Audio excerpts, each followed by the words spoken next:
કેમ છો વિદ્યાર્થી મિત્રો? જ્ઞાન વૃક્ષ પર તમારું સ્વાગત છે. બોર્ડની પરીક્ષાઓ એકદમ નજીક છે, રાઈટ? એટલે જ આજે આપણે ધોરણ 10 વિજ્ઞાનના પ્રકરણ 3ના સૌથી ઇમ્પોર્ટન્ટ ટોપિક ક્ષારણ અને મિશ્ર ધાતુઓનું પોસ્ટમોર્ટમ કરવાના છીએ. એકદમ ડિટેલમાં. પેન અને નોટબુક રેડી રાખજો, કારણ કે આ સેશન સીધા જ તમારા બોર્ડના માર્ક્સ વધારવાનો છે. તો ચાલો ફટાફટ શરૂ કરીએ. પણ આગળ વધતા પહેલા મારો એક નાનકડો પ્રશ્ન છે.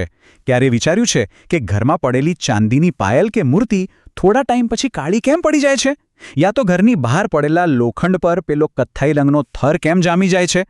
આ કોઈ મેજિક નથી, બસ એક સિમ્પલ સાયન્સ છે જે આપણી આસપાસ રોજ થતું હોય છે. અને આજના આખા ક્લાસનો બેઝ આ જ કન્સેપ્ટ પર છે. આજનો આપણો રોડમેપ એકદમ ક્લિયર છે. પહેલા જોઈશું ક્ષારણ એટલે શું, પછી તેને અટકાવવાના ઉપાયો, ત્યારબાદ મિશ્ર ધાતુઓ, શુદ્ધ સોનાનું રહસ્ય અને છેલ્લે એક મસ્ત ક્વિક રિવિઝન.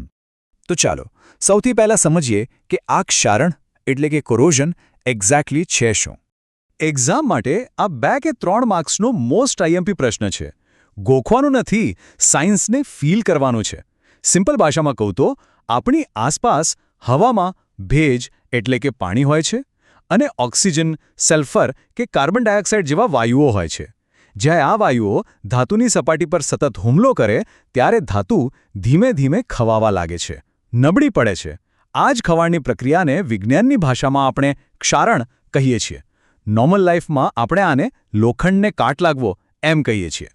અહીંથી એક્ઝામમાં સીધા ઉદાહરણો પૂછાઈ શકે છે. જો ચાંદી ખુલ્લી હોય તો હવામાંના સલ્ફર સાથે રિએક્ટ કરીને સિલ્વર સલ્ફાઇડ બનાવે છે, એટલે કાળી પડે છે. તાંબુ યાને કોપર એ હવામાં રહેલા ભેજવાળા કાર્બન ડાયોક્સાઇડ સાથે પ્રક્રિયા કરી લીલા રંગનું કોપર કાર્બોનેટ બનાવે છે. અને લોખંડ, અહીં ખાસ ધ્યાન આપજો, લોખંડને કાટ લાગવા માટે હવા અને પાણી બંનેનું હોવું કમ્પલસરી છે.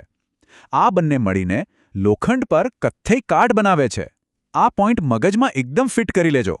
હવે પ્રશ્ન એ થાય કે આ બધું અટકાવવું કેવી રીતે? તો આપણો બીજો ટોપિક છે ક્ષારણ અટકાવવાના ઉપાયો. બોર્ડમાં આ 3 માર્ક્સમાં ચોક્કસ પૂછાઈ શકે છે. મેં હમણાં જ કહ્યું કે કાટ લાગવા માટે ધાતુનો હવા અને ભેજ સાથેનો સંપર્ક જરૂરી છે. તો લોજિક શું કહે છે? સિમ્પલ, આ સંપર્ક જ તોડી નાખો. એના માટે 4 મેઇન રસ્તા છે.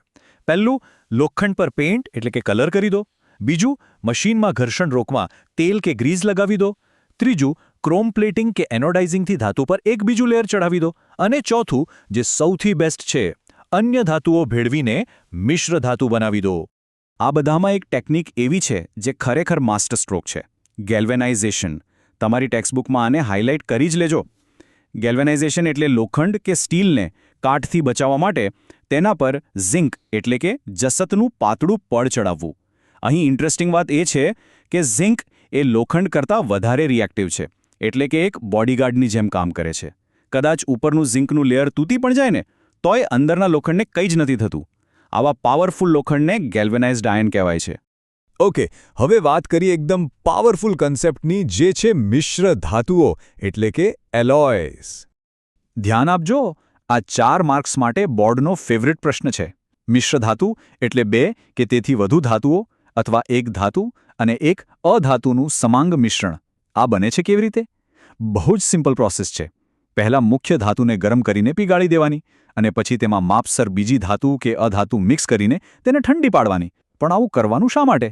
કારણ કે આવું કરવાથી મૂળ ધાતુના ગુણધર્મોમાં જબરદસ્ત સુધારો થાય છે. દાખલા તરીકે, પ્યોર લોખંડ બહુ નરમ હોય, પણ જો તેમાં માત્ર 0.05% કાર્બન ઉમેરીએ ને તો તે એકદમ કડક અને મજબૂત બની જાય. આ ટેબલ તમારે એક્ઝામ માટે બરાબર યાદ રાખી લેવાનું છે. પહેલું છે સ્ટેનલેસ સ્ટીલ. એ શેમાંથી બને? લોખંડ, નિકલ અને ક્રોમિયમ. એટલે જ આપણા ઘરના વાસણોને ક્યારેય કાટ નથી લાગતો. બીજું છે પિત્તળ એટલે કે બ્રાસ, જે કોપર અને ઝિંકનું મિશ્રણ છે. ત્રીજું કાંસુ યાને બ્રોન્ઝ, જે કોપર અને ટીનથી બને છે. મૂર્તિઓ અને મેડલ આમાંથી જ બને છે. ચોથું છે શોલ્ડર, જે લેડ અને ટીનનું મિશ્રણ છે. અને પાંચમું એમાલ્ગમ. આ બહુ ખાસ છે. જો કોઈ મિશ્ર ધાતુમાં એક ઘટક પારો એટલે કે મર્ક્યુરી હોય તો તેને એમાલ્ગમ કહેવાય છે. હવે જઈએ આજના સૌથી રસપ્રદ ટોપિક પર, શુદ્ધ સોનાનું રહસ્ય. આ ટોપિક 2 માર્ક્સના વૈજ્ઞાનિક કારણ માટે બહુ જ વાર પૂછાય છે. તમે ટીવીમાં સાંભળ્યું જ હશે કે 24 કેરેટ શુદ્ધ સોનું, પણ એક સિક્રેટ કહું, 24 કેરેટ સોનામાંથી ક્યારેક ઘરેણાં બની જ ના શકે, કારણ કે 100% પ્યોર સોનું એટલું નરમ હોય છે કે સહેજ દબાણ આવે તો તરત જ વળી જાય. એટલે ઘરેણાંને મજબૂત અને ટકાઉ બનાવવા માટે તેમાં થોડી ચાંદી કે કોપર ઉમેરવામાં આવે છે. એટલે આપણે 22 કેરેટ સોનું વાપરીએ છીએ, જેમાં 22 ભાગ સોનું અને 2 ભાગ ચાંદી કે કોપર હોય છે. છે ને કમાલનું વિજ્ઞાન? અને હવે ટાઈમ છે આખા કન્સેપ્ટને દિમાગમાં લોક કરવાનો. Let's do a quick revision. 1 માર્કના એમસીક્યુ માટે રેડી થઈ જાઓ.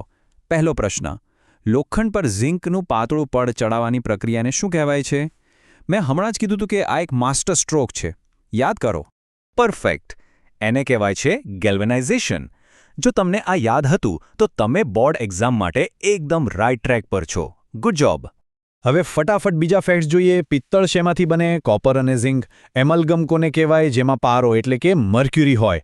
કાંસુ એટલે કોપર અને ટીન. અને મોસ્ટ આઈએમપી શોલ્ડર, તે લેડ અને ટીનનું મિશ્રણ છે, જેનું ગલનબંધુ બહુ જ નીચું હોય છે, એટલે ઇલેક્ટ્રિક વાયરોના વેલ્ડિંગ માટે આ બેસ્ટ છે. તો આજનો આપણો આખો કોર મેસેજ આ એક જ વાક્યમાં છે: મિશ્ર ધાતુઓ મૂળ ધાતુના ગુણધર્મોમાં ધરમૂળથી સુધારો કરી શકે છે. પ્રકૃતિ આપણને નોર્મલ કાચી ધાતુઓ આપે છે, પણ આપણું રસાયણશાસ્ત્ર એમાં રહેલી ખામીઓને દૂર કરીને તેને એકદમ પાવરફુલ બનાવે છે. આ જ તો છે સાયન્સની રિયલ બ્યુટી.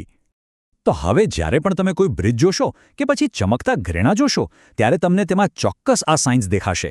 આ કોન્સેપ્ટ્સ તમને માત્ર બોર્ડમાં જ માર્ક્સ નહીં અપાવે, પણ દુનિયા જોવાનો નજરિયો પણ બદલી નાખશે. જો તમને આજના સેશનમાં મજા આવી હોય તો લાઇક ચોક્કસ કરજો, તમારા ફ્રેન્ડ સાથે આને શેર કરો, જેથી એમનું પણ રિવિઝન થાય. અને હા, જ્ઞાન વૃક્ષને સબસ્ક્રાઇબ કરવાનું બિલકુલ ભૂલતા નહીં. બીજો કયો ટોપિક શીખવો છે મને કમેન્ટ્સમાં જણાવો. તમારી બોર્ડ એક્ઝામ માટે તમને ઢગલા બંધ શુભેચ્છાઓ. પૂરા આત્મવિશ્વાસથી મહેનત કરતા રહો. મળીએ છીએ નેક્સ્ટ ક્લાસમાં.